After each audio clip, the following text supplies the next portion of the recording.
Mon point de vue libéral du jour porte sur le pass sanitaire, le plus grand nudge jamais mené en France. Nudge, en anglais, le mot signifie coup de pouce et en économie comportementale, il désigne une incitation indirecte censée être plus efficace qu'une instruction, une interdiction ou une sanction.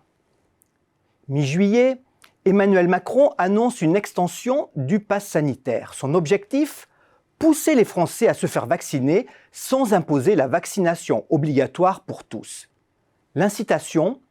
Une vie normale ou presque pour les détenteurs du laissez-passer, seuls autorisés à accéder aux lieux de loisirs et de culture, aux cafés et aux restaurants. Le résultat ? 12 millions de vaccinés supplémentaires depuis l'annonce présidentielle et les premiers antivax dans la rue. Richard Thaler, professeur d'économie comportementale à Chicago, et Cass Sunstein, juriste à Harvard, sont les vrais inventeurs du nudge. Dès 2008, dans un article fameux intitulé « Nudge, la méthode douce pour inspirer la bonne décision », ils décrivent comment modifier le comportement des gens d'une manière prévisible, sans pour autant leur interdire aucune option. En 2017, consécration, Thaler reçoit d'ailleurs le prix Nobel d'économie. Pour le meilleur ou pour le pire ? Dans son livre « Infantilisation », l'essayiste libéral Mathieu Laine attaque cette technique de manipulation psychologique soupçonnée de brider le libre arbitre. Je le cite, « Les deux auteurs ont cru planter les derniers clous de deux cercueils, celui du dirigisme centralisateur soutenant la lutte socialiste des classes et celui des choix rationnels et de l'homo economicus néoclassique associé à tort au libéralisme. » Cette combinaison des contraires, les deux Américains l'ont baptisé paternalisme libertarien. Ce n'est pas un oxymoron, assure-t-il, car il faut repenser la vision classique du paternalisme. Selon eux, elle repose sur une hypothèse fausse et sur une idée reçue. L'hypothèse fausse, c'est que les individus font toujours des choix rationnels et optimaux. Or, nous dit Richard Thaler, nous ne sommes pas des Monsieur Spock, des hybrides froids, cohérents, patients et très bien informés.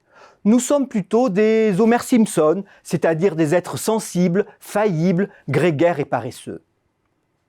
L'idée reçue, c'est que le paternalisme implique toujours une coercition. Or, argumente encore Thaler, le paternalisme libertarien se donne comme finalité d'améliorer notre bien-être sans amoindrir les libertés individuelles. Il vise à limiter les imperfections de l'action tout en préservant la liberté de choix et la responsabilité individuelle. Je vous l'accorde, la frontière est ténue. Le nudge pousse-t-il à prendre la bonne décision ou à prendre la décision que son concepteur, l'État, l'entreprise, juge la meilleure ? Ce débat fait rage aujourd'hui en France. Les antivax parlent de société de contrôle, voire de dictature. Pour eux, le bien-être de tous ne saurait imposer une restriction de choix. Les pro-pass évoquent l'intérêt général au service de la liberté. Seule la vaccination libérera la société. Au fond, le coup de pouce reste inoffensif tant que l'on peut choisir. Et plus précisément, ajoute Mathieu Laine, mal choisir. Mais même ce distinguo rend difficile le compromis. Le pouvoir actuel pourra-t-il encore longtemps accepter le mal choix d'un refus de vaccination ?